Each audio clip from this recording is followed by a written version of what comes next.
Hi, I'm Brianna. I'm the Orthopedic Nurse Navigator for Middlesex Hospital, and this is the introductory course to total joint replacement at Middlesex Hospital. As you prepare for your joint replacement, it is essential to identify a trusted individual in your life who can serve as your recovery coach. This person will stay by your side and provide support throughout your recovery. Your recovery coach will be a second set of ears at your appointments, listen to discharge instructions, participate in physical and occupational therapy sessions, be your safe mode of transportation home, and help you manage the first week or two after surgery.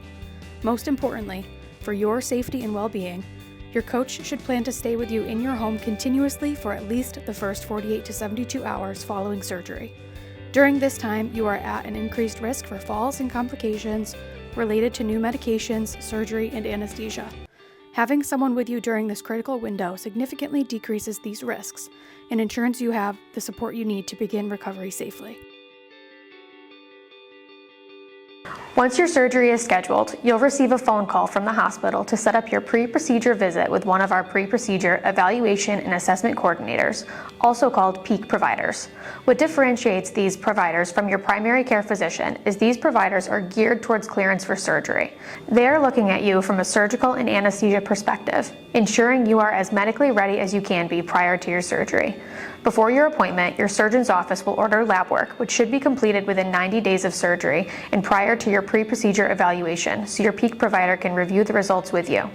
During your visit, the provider will go over your medical history, allergies, medications and supplements, and let you know if you need to stop any of them before surgery. If necessary, the PEAC provider will refer you to a specialty doctor, such as a cardiologist or pulmonologist, for additional clearance for surgery. They'll also check to see if you've seen your dentist within the last year. If not, you'll need a clearance note to make sure your oral health won't increase your risk of infection. This step is especially important because we want to decrease any potential source of infection that could travel through your bloodstream and infect your brand new joint. Every patient will have a nose swab to check for Staph or MRSA. These are common types of bacteria that live on our skin. This nose swab will take place at the same time as your blood draw. If you test positive for either of these, you will be notified and will receive further instruction on how to treat the positive result. At this visit, you'll also receive HibaCleanse, an antimicrobial skin cleanser. If your nose swab is negative, you'll use it for 3 days before surgery and the morning of surgery. If it is positive, you'll use it for the 7 days in the morning of surgery. Whichever day you will start using the HibaCleanse, you must change your bed sheets. You do not need to change your bed sheets each time you use this cleanser, only on the first day of this process. Before using the HibaCleanse, you're going to take a regular shower first with an antibacterial bar of soap. A commonly used antibacterial bar of soap is Dial, but this can be any bar of soap that has antibacterial written on the label. Once the soap suds are rinsed off, you will take a small amount of the HibaCleanse soap and apply it to your skin using circular motion from the neck down, but avoiding your private parts. You can use your hands to apply HibaCleanse to your skin or a washcloth. If you choose a washcloth, then it needs to be a clean washcloth each day. Let the HibaCleanse soap sit on your skin for 1 to 2 minutes before rinsing it off. When completely rinsed off, you will need to dry yourself with a clean towel and put on a clean pair of clothing or pajamas each day leading up to surgery, as well as the morning of surgery. Finally, avoid shaving your legs the week before surgery, since even small cuts can increase the chance of bacteria entering your bloodstream and causing an infection.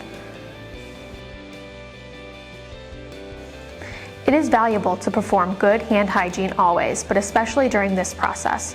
It is in your best interest to wash your hands frequently and stay away from crowded places in order to avoid an infection leading up to your surgery. While here in the hospital, everyone who is in contact with you should be washing their hands beforehand. This includes not only visitors, but also the staff members. Proper nutrition is a vital part of your preparation for surgery. While it is essential to maintain a well-balanced diet, patients should pay extra attention to their protein and fiber intake. Protein helps your body rebuild tissue and blood after surgery. By filling your cells' protein storages, your body will have the tools that it needs in order to have a quick and efficient recovery. The best way to do this is to make sure that you are eating protein with every meal. For example, if you normally eat toast for breakfast, you could add peanut butter to it, or eggs to increase the amount of protein that you would not be getting otherwise. Vegetables and fruits that are rich in fiber will be helpful in the prevention of constipation. Surgery increases your chances of constipation due to the anesthesia, pain medications, and immobility. Foods such as beans, lentils, and berries will help your bowels to remain regular in preparation for surgery. After surgery, many patients will be prescribed a stool softener as well to aid with this process. On the day of surgery, you will come in through the main entrance of the hospital and let the information desk know you are here for surgery. The information desk will guide you to take the south elevators to the ground level where the registration desk and check-in kiosk are located. The registration desk does offer you the option of identifying a family member or friend who will be receiving communication from the hospital by either phone call or text message directly from the nurses while you are going through the various areas of this process.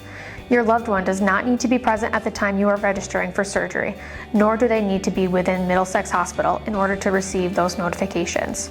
Things you should bring to the hospital on the day of surgery include insurance cards, a valid photo ID, a copy of a living will, dentures with adhesive, glasses, hearing aids with batteries, and your home CPAP machine if applicable to you.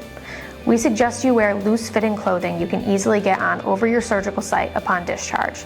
Elastic waisted pants with wide legs are an excellent example of this. You should leave any jewelry, cash, wallets, or valuable items and fire hazards at home. This includes rings, earrings, lighters, cigarettes, and hair dryers. Patients should not bring any of their own medications into the hospital unless told otherwise. In the chance that we do not carry one of your prescription medications in our pharmacy, the hospital will reach out to the patient individually and ask that the medication be brought into the hospital in a labeled container. Otherwise, the hospital will supply and provide all your medications for you during your stay. You will be brought to Pod B pre-operatively. This is a dedicated space for our orthopedic patients. Family or friends are welcome to sit with you leading up to surgery, after the nurse has finished getting you checked in and ready. You will meet your entire care team before the surgery. You will see your surgeon, the anesthesia team, and your operating room nurse. At any point during this process, we encourage you or your loved one to ask questions as they arise. We are happy to help you with any questions you may have. Additionally, you will experience your team perform safety checks, also known as timeouts. These timeouts are safety precautions in place to protect you. We will ask you to confirm your name, date of birth, allergies, your surgery, and on which side, and your surgeon. After the surgery, you will wake up in the post-anesthesia care unit, or PACU for short. The purpose of the PACU is to ensure that you are waking up from anesthesia safely. The staff will be checking your vital signs, ensuring your pain is well controlled, and will be frequently checking if your leg is waking up. You will likely hear the nurses say, "Can you feel me touching you?" and "Can you wiggle your toes?" These are questions that are assessing strength, movement, and sensation returning to normal after anesthesia. These questions will also serve as a way for the nurses to evaluate whether you are ready to get out of bed safely after surgery. Once staff has deemed you stable from PACU, you will either be transferred to either Pod B for same-day discharges or the orthopedic unit, South 6, for those who are staying overnight for an extended recovery. When you arrive to either location, your support person is encouraged to join you. Regardless of whether you are discharged the same day or brought to South 6 for an extended stay, each patient will receive the same post-operative care. Your team will focus on ensuring your pain is well managed, provide you with education on the significance of icing and elevating your affected extremity, and will communicate with both physical and occupational therapy to make sure you are getting out of bed and walking as soon as possible. Pain is to be expected after you've had your joint replaced. Each patient is provided with a personalized regimen best suited to meet your individual needs, as prescribed by your surgeon. You will have both pharmacological and non-pharmacological interventions to assist you to achieve adequate pain management. Your prescribed pain medication may include a narcotic, a muscle relaxer, an anti-inflammatory, and around-the-clock high-dose Tylenol. The goal of providing you with a variety of medications is to cover your pain on a broader scope. You will receive further instructions on how best to take these medications throughout your time in the hospital and upon discharge. It is important to stay up to date on your pain medications to keep your pain subdued and at a tolerable level. Mostly applicable to those patients staying overnight for an extended recovery on our orthopedic unit, a pain consult with our pharmacy is an additional service to help find what works best for you. Non-pharmacological interventions are equally effective in managing pain. Ice and elevation are some of the simplest ways you can help with pain management after surgery. Swelling due to inflammation and increased fluid causes a patient to have more pain in that area. You want to be using ice consistently throughout the day, 20 minutes on and 20 minutes off while you're awake. Elevating your legs when you aren't up and moving around is also helpful. When we elevate our legs, we allow that extra fluid that has pooled in your extremity to make its way back into your torso to be excreted. For total knee replacement patients, you should not place a pillow directly under your knee while elevating. This causes a bend in your knee that can affect the wound healing. Instead, place a rolled towel or pillows under your ankle and calf to maintain a straight leg. For any patient, another option for elevation includes lying on your back on a bed or sofa and elevating your affected leg with pillows. With either technique, we want your operative leg to be higher than the level of your heart to help decrease or prevent swelling. When you aren't icing and elevating, we want you to walk every 1 to 2 hours starting that first day after surgery. PT and OT will provide you with tips and exercises to make sure you are comfortable and confident using your new joint. You can expect to have physical and occupational therapy sessions the same day of your surgery. Physical therapy will focus on enhancing mobility, restoring function, and preventing future injury by showing you how to safely ambulate after joint replacement surgery by utilizing your new joint and using a walker. We will go over how to change positions from sitting to standing, navigating stairs, getting in and out of a bed or vehicle, and go over exercises to complete in the hospital and at home. There are no contraindications to doing stairs after surgery. We will give you all the tools you need to be successful in your home environment. Occupational therapy is focusing on developing strategies to promote self-care and independence during activities such as bathing, dressing, and social interaction. Occupational therapy will assess you for the need of equipment to help you with self-care tasks, such as dressing, bathing, etc. If they deem any pieces of equipment necessary, such as a shoehorn, a sock aid, or a reacher, they will be provided to you prior to discharge. After your total hip replacement, your new hip will have a temporarily limited range of motion. While your hip is healing, it is important to follow anterior or posterior hip precautions to prevent hip dislocation. Ask your surgeon which hip precautions apply to you. Motions to avoid for a patient who had an anterior hip replacement include crossing legs or lifting your leg behind you. When in bed or in a seated position, you should not cross your legs or ankles. Walking is good, but do not exercise your hip by moving your leg behind you. Be careful to not rotate your hips or toes outward while walking, aka duck feet. For the safety of your new hip, follow these precautions especially during the first 6 to 8 weeks after surgery or as instructed by your surgeon. Motions to avoid for posterior hip replacements include bending your hip past 90 degrees, pivoting or twisting on the operated leg, or crossing your legs even at ankle level. When walking, be mindful to not turn your toes inwards, aka pigeon-toed. You should not sit with your hips lower than your knees or bend over at the waist. Each of these actions force you to bend your hips less than 90 degrees and can risk hip dislocation. To prevent this, you should move your feet to turn your body instead of twisting at your hips. Use a device, such as a grasper, to reach down for you, or place a firm pillow on your seat to promote your hips at a higher level than your knees. These precautions should be followed for the first 3 months after surgery or as instructed by your surgeon. Some of the exercises that will be introduced by the physical therapist at the hospital can also be helpful if performed in the pre-operative period. Ankle pumps are an exercise that will stretch your legs and promote blood return to your heart. Sit comfortably with your legs extended out in front of you. Slowly point your toes down toward the floor, then flex your feet by pulling your toes up towards your shin, stretching the muscles in your calf. Continue alternating between pointing and flexing your toes, focusing on a smooth, controlled movement. This motion can also aid in the prevention of blood clot formation. The next 2 exercises, quad and gluteal sets, are isometric exercises, meaning they involve muscle contraction with little movement. These exercises are especially beneficial for improving muscle strength and endurance, which will help you in your recovery from joint replacement. Quad sets target the quadriceps muscle, which is your big thigh muscle, and will help strengthen it. In a seated position, rest your leg on a chair, ottoman, or bed. Squeeze the muscles of the top of your thigh by pushing the back of your knee down toward the surface where you're sitting.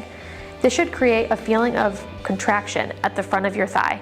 Hold this contraction for about 5 to 10 seconds before relaxing your leg. The next exercise is the same motion as the quad sets, but in your glutes, also called your butt. But instead of squeezing your big thigh muscle, you are squeezing your butt together. Squeeze both sides of your butt together without lifting your hip off the ground. Focus on feeling the muscles tighten and hold for 5 to 10 seconds. It is recommended you repeat each of the isometric exercises 10 to 15 times, 3 times a day. By improving your muscle strength in these areas, you are preparing your body to assist you with movement and ambulation after surgery. Some patients report having sore arms after surgery due to the constant use of their upper extremities to help with transfers. In order to help prevent discomfort, armchair push-ups can help strengthen the upper body before surgery. Start by sitting in a chair with an armrest on both sides. Seated towards the end of the chair, place your hands palm down on the armrest with your elbows up. Use your arms to push your body up slowly, then lower yourself slowly back into the chair. The effort should come from your arms rather than your legs. If you do not have a chair with arms in your home, you can instead use an item no more than a few pounds, such as a bag of rice or sugar or a jar of peanut butter. You would raise this item directly above your head using one or two hands, depending on preference and comfortability, and slowly bring your hands straight down to the back of your head while bending your elbows. You should feel the stretch in your tricep muscles, which are located on the back of your upper arm. Repeat this exercise 10 to 15 times, 3 times per day. Leg kicks are an exercise meant for total knee replacement patients after surgery. This exercise will restore knee flexion and extension, as well as improve knee stability after surgery. In a seated position with your feet planted firmly on the floor, you will slide your foot out slowly in front of you, and then slowly slide your foot back as much as you can tolerate. It is crucial that your foot stays on the ground at all times during this exercise. As you progress in your recovery, your ability to bend your knee further will improve. Perform 10 to 15 repetitions 3 times a day. We are going to discuss equipment you may need after surgery. Every patient must have a 2-wheeled walker. This means a walker with 2 wheels in the front and no wheels in the back. You do not need to bring the walker into the hospital, but you should have it ready at home for you when you are discharged. Patients will typically use the walker for about 2 weeks. If you don't know where to find one, you can look to your patient guide for various resources on where you can obtain one for a low cost. If your bathroom is hard to maneuver in with a walker, a commode may be a useful alternative. A shower chair can be helpful, especially because you may not feel strong enough to stand up for a long period of time. It can also prevent a fall by providing a safe place to rest while bathing. Depending how tall your toilets are, you may need a raised toilet seat. A dense foam cushion may help those who have a low seating surface to raise them higher in the seat. These 2 items are especially beneficial for hip replacement patients to maintain hip precautions while using the restroom or seated in a chair. It is safe to ambulate immediately after joint replacement surgery. However, it is crucial to take extra care to prevent falls. A fall can significantly damage your new joint and possibly result in the need for additional surgery. While in the hospital, staff will be assisting you anytime you are getting out of bed. You will be instructed to use a call bell to notify staff prior to ambulation, and our staff will be at your side to assist you. Our priority is your safety. When having surgery, anesthesia, and pain medications, they can both lower your respiratory drive. To combat this, you will be instructed pre-operatively how to use a tool called an incentive spirometer. This device is used to exercise your lungs by helping to expand them and open your airways after surgery. By using your spirometer, you are keeping your lungs open, clear, and strong so you don't develop pneumonia post-operatively. It is recommended you use your spirometer 5 to 10 times per hour. We also want to prevent blood clot formation after surgery. While in the operating room and for extended recovery patients, you will be attached to a sequential compression device, commonly referred to as a foot pump machine. This machine gently squeezes your feet, encouraging blood to return upwards towards your heart. As we discussed in the physical therapy portion of this class, ankle pumps are a simple but effective way you can prevent blood clots while sitting. Your surgeon will prescribe you a blood thinner to take after you are discharged. The type of blood thinner and how often you will be taking this medication will depend on your individual risks of having a blood clot. It's important when you are home recovering from surgery that you walk frequently. If you are not sleeping, you should be getting up every hour or 2 in order to walk around. This will promote blood flow and decrease your chances of having a blood clot. South 6 is the dedicated orthopedic inpatient unit at Middlesex Hospital. Upon arriving to the unit, you will meet your nursing staff who will assist you in ambulating from the stretcher to a recliner chair immediately, if medically able. You will be able to call your loved ones at this time and may have visitors. Our goal is to help you feel safe, confident, and ready to return home. To help things run smoothly, we encourage patients to order their breakfast the night before to be delivered at 7 a.m. Your nursing staff will assist you to get out of bed and into a recliner chair by the time breakfast arrives so that you may enjoy your meal. Once you've had a nutritious breakfast, Your nurse will medicate you for pain in preparation to work with physical and occupational therapy. We strongly encourage your recovery coach to be present when you have your therapy sessions, so they better understand how to care for you. If your recovery coach would like to be present for these sessions, they should arrive at the hospital at 8 a.m. the morning of discharge. We will accommodate our schedules to prioritize the needs of you and your loved ones. All total joint replacement patients are required to meet the same milestones prior to discharge. Each team member takes a part in your readiness for discharge: your nurse, your therapist, your surgeon or surgery team, and a medical doctor. The medical doctor is in addition to the surgeon who will be taking care of you. Their job is to ensure all of your other systems are working properly before you leave the hospital setting. For example, that you are able to keep down food, urinate on your own, and that your vitals are remaining stable. Although you will not see your surgeon the morning after the surgery, the orthopedic PAs work as an extension of the surgeons. They will be sending prescriptions to your pharmacy, checking out your dressing the morning of discharge, and answering any questions you may have about the procedure. These professionals often carry around a cell phone, which allow them to be in close communication with the surgeons at all times. Lastly, the nurse that is taking care of you will give you very thorough discharge instructions. It is a multidisciplinary approach to ensure you are stable for discharge from every care perspective. The case management team on South 6 is available during your stay to ensure you have everything you need at home to continue your healing after the hospital. They are available if you require assistance with transportation, any equipment you may need, and setting up home care services. When it is determined you are ready for discharge, you will receive discharge instructions from your nurse with topics including medications, signs of infection, incision care, showering, resuming activities, and exercises prescribed to you. Your recovery coach is encouraged to be present for discharge teaching, so staff can address any questions or concerns they may have as well. Patients are required to have a recovery coach at home as it is a safety concern. At the very minimum, patients should have someone with them for the first 48 to 72 hours after leaving the hospital, including nighttime. Now is the time to prepare your home to be suitable for your recovery. Once you have obtained your two-wheeled walker, I encourage you to walk around your house with it to identify any areas that may be challenging to navigate after joint replacement. Your goal is to ensure you can safely ambulate with your walker or assistive device anywhere within your home. Remove any safety hazards that may pose a risk to you, such as loose wires, throw rugs, or any clutter. For shoulder replacement patients, you should practice doing everyday activities using only the arm that will not be operated on. Identify a designated location within your home that will be adequate for rest and elevation of your operative extremity. Perhaps bringing pillows from a different location to that location, purchasing a long charging cable for your phone, or having a stack of novels or activity books you'd like to use to keep yourself occupied. Remember, you are at a higher risk for falling because of your surgery and pain medications you will be taking. You want to find what works well for you before you come home from the hospital. In your discharge instructions, you will see a What's Next section that includes your first follow-up visit at your surgeon's office. This appointment is 2 weeks after your surgery. When you go to this follow-up visit, they will assess your progress and discuss the next steps in your recovery. During this appointment, you may want to clarify what the surgeon's protocol is in regard to dental work and cleanings, as well as other minor surgeries and procedures, such as colonoscopies or endoscopies.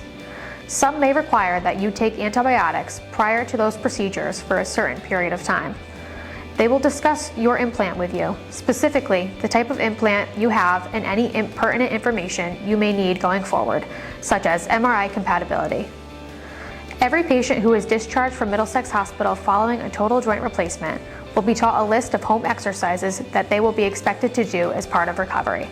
Some patients will also require home physical therapy services, in which case it will be set up by our hospital case manager during your hospital stay. Outpatient physical therapy typically starts after the first follow-up appointment at your surgeon's office or when deemed appropriate by your surgeon. For patients undergoing total knee replacement, there are no restrictions on resuming intimacy. For patients undergoing total hip replacement, you must abstain from intimacy for 6 to 8 weeks while your new joint is healing in order to prevent hip dislocation. For hip patients, you will be told when you may resume sexual activity by your surgeon. When you are cleared to resume sexual activities, have a talk with your partner to determine your comfort level and learn what positions are best for you. In the total joint replacement patient guides, you can find further information on safe positions to try after joint replacement. After your total shoulder replacement, it is important to allow your shoulder to heal before starting exercises or movement. To protect your shoulder, your arm must remain in a sling at all times, including while you sleep, with your hand kept above the level of your elbow to help prevent swelling. Your shoulder should stay still and in proper alignment to promote healing. If your arm is out of the sling for dressing or showering, it should dangle by your side, and you should avoid rotating your arm, lifting, pushing, or pulling until your surgeon instructs otherwise. While in the hospital, your physical and occupational therapists will teach you strategies for dressing, bathing, and performing safe passive exercises. At your follow-up appointment, your surgeon will let you know when these restrictions no longer apply. Recovery from total joint replacement is a journey, and every step you take brings you closer to regaining your independence. Within 3 to 6 weeks after surgery, many people are able to return to daily activities like shopping and light housekeeping. While 80 to 90% of your healing happens within the first 2 to 3 months, full recovery takes about a year, and that's completely normal.